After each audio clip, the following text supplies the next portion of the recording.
그날 저는 같은 억양으로 안부를 묻던 사람을 마지막으로 의심했다는 사실이 가장 오래 남았습니다.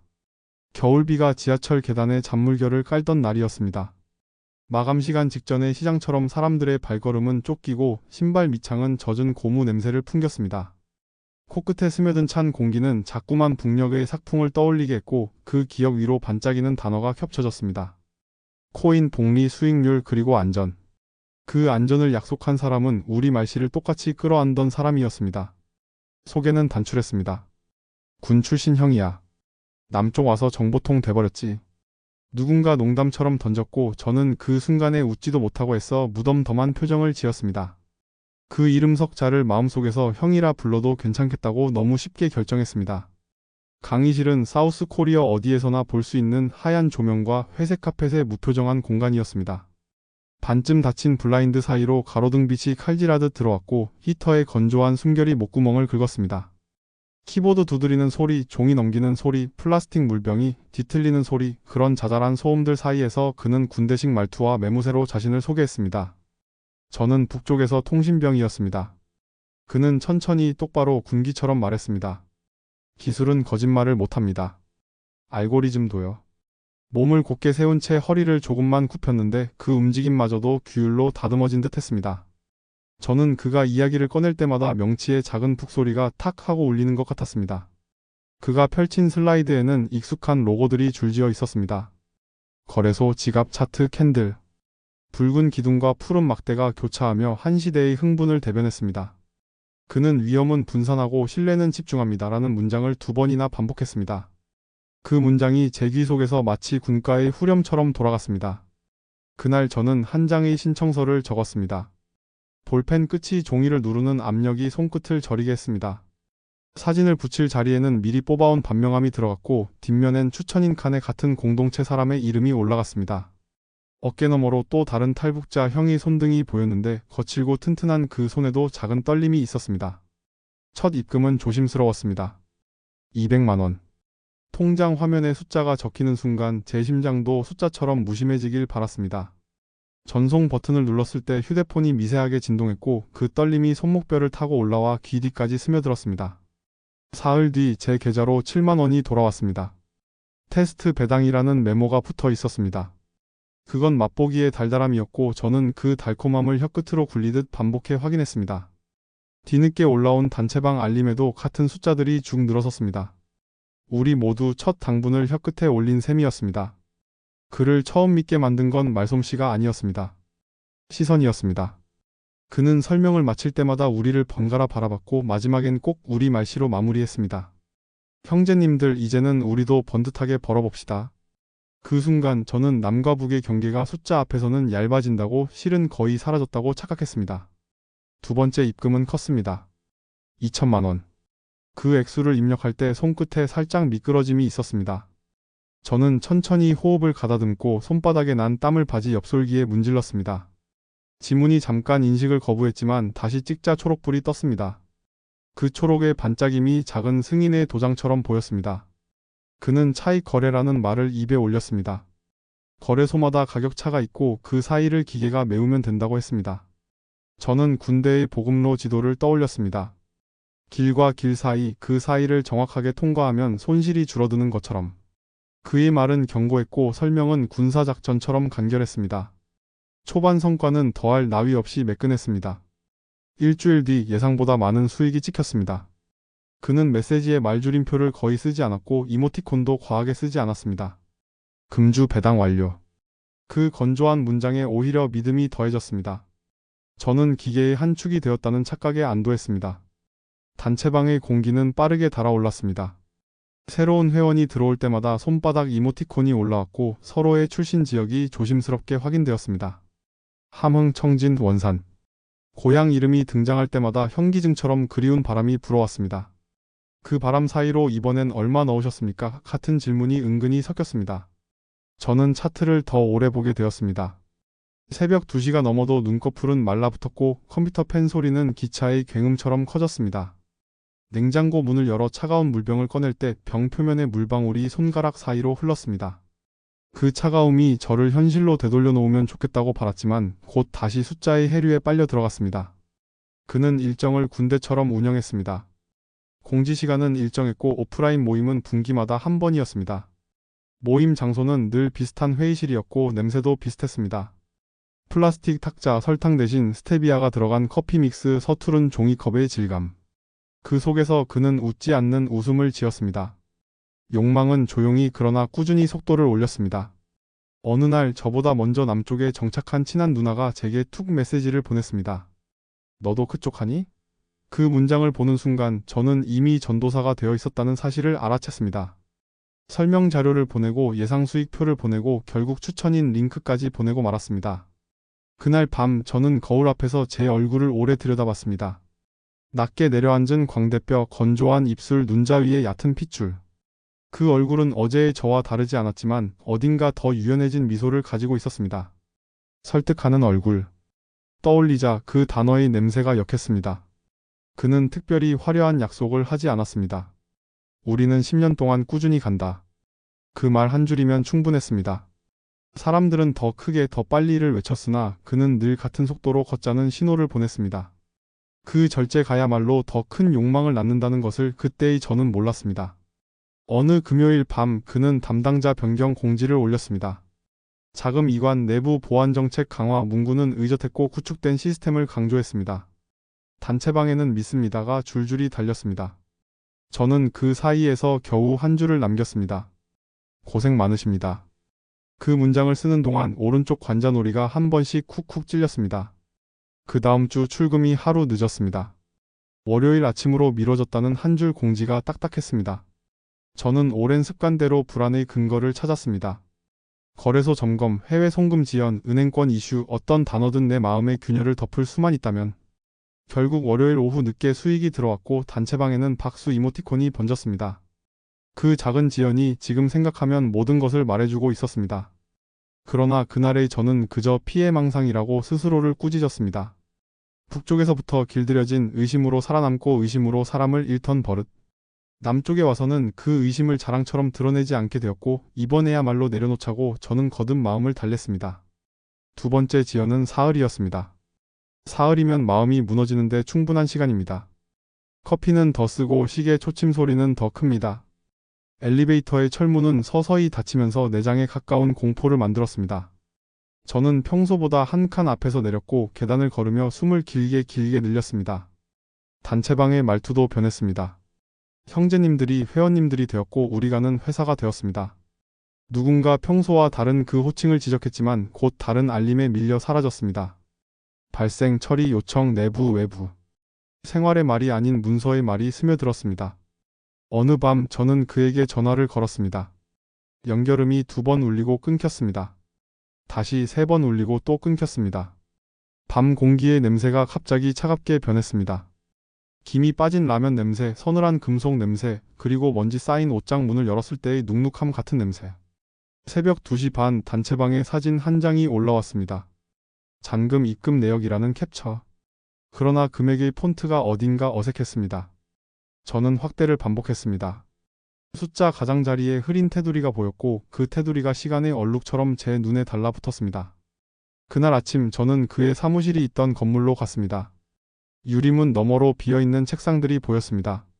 전선 몇 가닥이 바닥을 기어다니는 것처럼 엉켜 있었고 구겨진 포스트잇이 쓰레기통 가장자리에 매달려 있었습니다. 커피포트에 남은 물은 미지근했고 그 온기가 오히려 버려졌다는 증거처럼 느껴졌습니다. 옆 사무실의 여자분이 조심스레 물었습니다. 찾으시는 분이? 저는 고개를 끄덕이기도 가로젓기도 애매한 표정을 지었습니다. 목에 걸린 침이 내려가지 않았습니다. 허공에서 손가락으로 2번쯤 허공을 긁어내리듯 매만지고 저는 출입구 유리를 길게 쓸어 보았습니다. 제 손바닥에 묻은 먼지가 현실감을 대신했습니다. 그날 오후 단체방은 잠겼습니다. 관리자가 채팅 제한을 걸었습니다. 말들이 막혔고 이모티콘조차 올라오지 않았습니다. 휴대폰 화면은 조용했고 그 조용함이 귀를 때렸습니다. 정적 속에서 저는 손을 떨며 이전 공지들을 하나하나 다시 읽었습니다. 사기라는 단어는 이상하게 느렸습니다. 머리로는 알겠는데 혀끝으로는 잘 붙지 않았습니다. 사에서 기까지 2글자 사이에 깊은 골짜기가 있었습니다. 그 골짜기를 건너는 동안 여러 얼굴이 떠올랐습니다. 회의실 맨 끝자리에 앉아있던 청진 출신 노인의 주름, 추천인 자리에 이름을 써준 동생의 웃음, 그리고 자주 눈을 피하던 내 습관. 신고 절차는 매뉴얼처럼 진행되었습니다. 관할서의 형광등은 백색이었고 의자는 딱딱했습니다. 제 진술은 처음에 더듬거렸고 나중에는 군더더기가 붙었습니다. 받아 적는 경찰의 펜 끝이 종이를 긁을 때마다 제 마음도 같이 긁혔습니다. 진술이 끝난 뒤 밖으로 나오자 겨울바람이 목덜미를 찔렀습니다. 저는 버스 정류장 의자에 앉아 잠깐 눈을 감았습니다. 귀에는 아직도 사무실의 히터 소리가 윙윙거렸고 코끝에는 어제 내리던 겨울비의 녹슨 냄새가 배어 있었습니다. 택시들이 흘러가는 소리가 파도처럼 겹치며 생각의 모서리들을 둥글게 만들었습니다. 그 사이사이에 그의 군복 차림이 떠올랐습니다. 북쪽에서의 그 정리정돈이 철저하고 고개를 숙일 때의 각도가 정확했던 저는 그 이미지에 제가 원하던 것을 얹었습니다. 절제 신뢰 동지. 사실은 제가 그 그림을 완성했습니다. 그는 밑그림만 제공했을 뿐인데. 며칠 뒤 우리 공동체 내부의 모임에서 사람들은 저마다 다른 냄새를 풍기고 앉아 있었습니다. 화장품 냄새, 세탁세제 냄새, 담배와 민트껌이 섞인 냄새. 각자의 손등에는 다른 시간의 주름이 있었고 눈동자에는 서로가 알면서도 묻지 않는 질문이 번들거렸습니다. 당신은 얼마였습니까? 그 질문은 말로 나오지 않았지만 모두의 목을 대해서 반쯤 막혀 있었습니다. 저는 모임의 끝에 입을 열었습니다. 저도 추천인 링크를 보냈습니다. 그 고백은 가볍지 않았습니다. 단어들이 혀밑에서 무겁게 끌렸고 목이 마른데도 물은 삼키기 어려웠습니다. 누군가는 고개를 끄덕였고 누군가는 팔짱을 더 단단히 끼었습니다. 방 안의 공기는 조금 더 무거워졌습니다. 누군가는 말했습니다. 그래도 같은 사람들이었잖아요. 그 문장은 오래 매달려 있었습니다. 같은 억양, 같은 과거, 같은 겨울. 그 같음이 언제부터 보증서처럼 쓰였는지 저는 그제야 깨달았습니다. 같음은 책임이 아니었고 보증도 아니었습니다. 그건 그저 시작점일 뿐이었습니다. 밤에 혼자 집으로 돌아와 불을 끄자 침묵이 벽에 달라붙었습니다.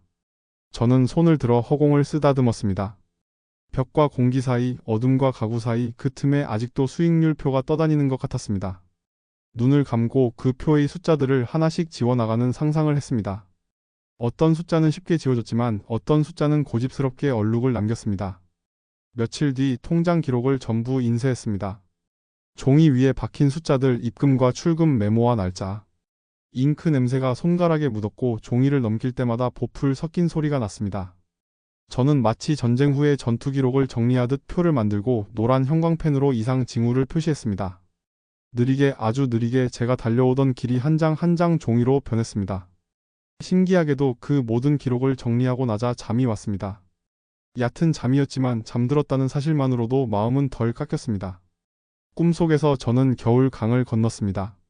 얼음 위로 낮게 깔린 안개, 얼음 밑에 느리게 흐르는 물.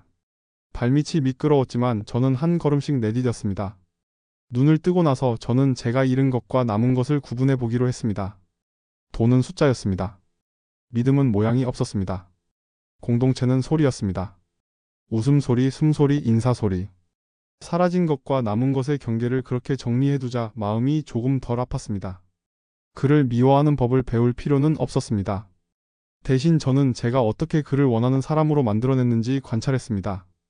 빈 공간을 보이면 우리는 채우려 듭니다. 침묵을 보이면 우리는 뜻을 부여합니다. 맞춤법이 정확한 공지, 이모티콘 없는 보고, 군대식 정시성. 그 빈틈 없는 외형 앞에서 제가 내 마음의 빈틈을 내어주었다는 것을.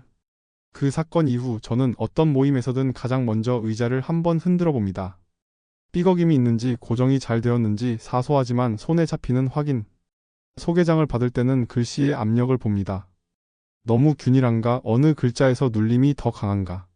사람을 들여다보기 전에 먼저 종이를 만지는 습관이 생겼습니다.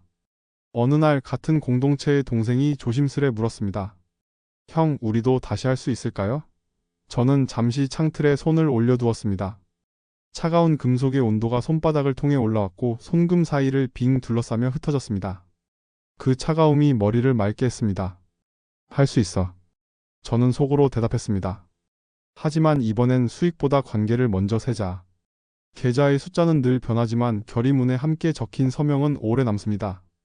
저는 추천이라는 말을 더 신중하게 쓰고 같은 사람이라는 말에 더 느리게 고개를 끄덕이기로 했습니다. 바닥으로 내려앉은 밤 공기 속에서 저는 그의 마지막 공지를 다시 떠올렸습니다. 보안 정책 강화. 그 단어는 우리에게 다짐이었고 그의 도피를 위한 차단이었습니다. 이제 나는 나만의 보안 정책을 세웁니다. 빠른 약속을 붙잡는 손을 천천히 떼는 일, 정중하지만 불편한 질문을 끝까지 던지는 일, 숫자와 냄새와 시간을 동시에 확인하는 일. 사건의 총액은 결국 한 줄로 정리될 수 있었습니다. 대략 10억 원. 그러나 그 숫자 옆에는 광고처럼 붙어있던 작은 글씨가 더 깊었습니다. 같은 공동체에서 생긴 일. 그 글씨는 물에 젖어 번지는 잉크처럼 가슴팍에 번졌습니다. 이제 저에게 같음은 더 이상 보증이 아닙니다. 같음은 책임의 출발점입니다. 같은 억양으로 인사하면 저는 더 묻습니다. 어디서 배웠는지, 무엇을 잃었는지, 무엇을 다시 세우고 싶은지. 그 질문들 끝에서 비로소 신뢰가 한 줌씩 만들어집니다. 때때로 그를 떠올리면 여전히 위장이 한 번 접힙니다. 배신의 장면은 느린 재생처럼 돌아옵니다. 사무실 유리문 너머의 빈 책상, 미지근한 커피포트, 구겨진 포스트잇, 사라진 사람. 그 느린 재생이 끝나고 나면 저는 불을 켭니다. 환한 빛 아래에서만 보이는 먼지들이 춤추고 저는 그 먼지들의 번호를 매기는 대신 창문을 엽니다. 바람이 들어옵니다. 먼지가 나갑니다. 냄새가 바뀝니다. 저는 새로운 공기를 깊게 들이마십니다. 그 공기 속에는 아직 이름 붙지 않은 미래가 있고 저는 그 미래의 숫자보다 이름이 많기를 바랍니다. 가끔은 같은 말투에 누군가가 손을 내밀어 옵니다. 그 손등의 주름을 보고 손바닥의 굳은 살을 보고 손가락 사이의 미세한 떨림을 봅니다. 그리고 제 손을 포개기 전에 작은 질문을 하나 더 얹습니다. 우리 이번에는 서두르지 맙시다. 그 순간 오프닝의 문장이 다시 떠오릅니다. 그날 저는 같은 억양을 가진 사람을 마지막으로 의심했다는 사실이 가장 오래 남았습니다. 그러나 이제 저는 같은 억양을 가진 사람에게 가장 먼저 묻습니다. 우리가 같은 곳을 바라보는지. 저는 다시 걷습니다. 지하철 계단의 잔물결을 조심해서 밟고 히터의 건조한 숨결을 적당히 마시고 종이의 질감을 손끝으로 확인하면서 그리고 언젠가 또다시 안전이라는 단어가 반짝일 때 제 마음은 그 단어의 뒤를 조심스럽게 들춰볼 것입니다. 실은 거기에 비어있는 칸이 하나 더 있다는 것을 이제는 압니다. 그 비어있는 칸에는 이런 문장을 적어 두었습니다. 신뢰는 증명으로, 공동체는 원칙으로, 수익은 결과로. 저는 그 문장을 천천히 읽습니다. 그리고 다음 장으로 넘어가기 전에 의자를 한번 흔들어 봅니다. 삐걱임이 없는지, 정말로 안전한지. 그 작은 소리가 오늘의 결말이자 내일의 서문입니다. 그날 이후로 제 마음의 지도에는 새로운 표식이 생겼습니다. 위험 표지와 피난로, 그리고 잠시 멈춤 표지. 숫자들이 아무리 아름다운 곡선을 그려도 저는 그 표지 앞에서 한 번 멈춥니다.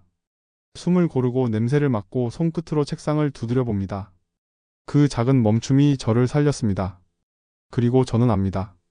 우리가 같은 공동체라는 말은 이제 경고가 아니라 약속이 되어야 한다는 것을. 먼저 묻고 나중에 믿고 끝까지 책임지는 약속. 그 약속 위에서라면 언젠가 우리는 다시 투자도 할 수 있고 다시 실패도 할 수 있을 것입니다. 다만 이번에는 배신 대신 교훈을 남기는 쪽을 고를 것입니다. 겨울은 지나갑니다. 히터는 꺼지고 창문 틈새로 들어오던 찬바람은 봄의 냄새로 바뀝니다. 저는 여전히 숫자와 싸우고 여전히 사람을 믿고 여전히 가끔은 의심합니다. 그 모든 것 사이에서 제 마음은 조금 더 단단해졌습니다. 끝내 저는 이렇게 적습니다. 그날의 사기극은 우리의 방심과 그의 기술이 만난 자리에서 시작되었다.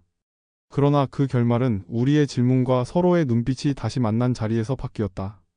오프닝의 단서는 이렇게 회수됩니다. 저는 이제 같은 억양의 첫 인사 앞에서 미소를 짓되 손을 뻗기 전에 질문을 꺼냅니다. 그 질문이 우리 공동체의 새로운 보안 정책입니다.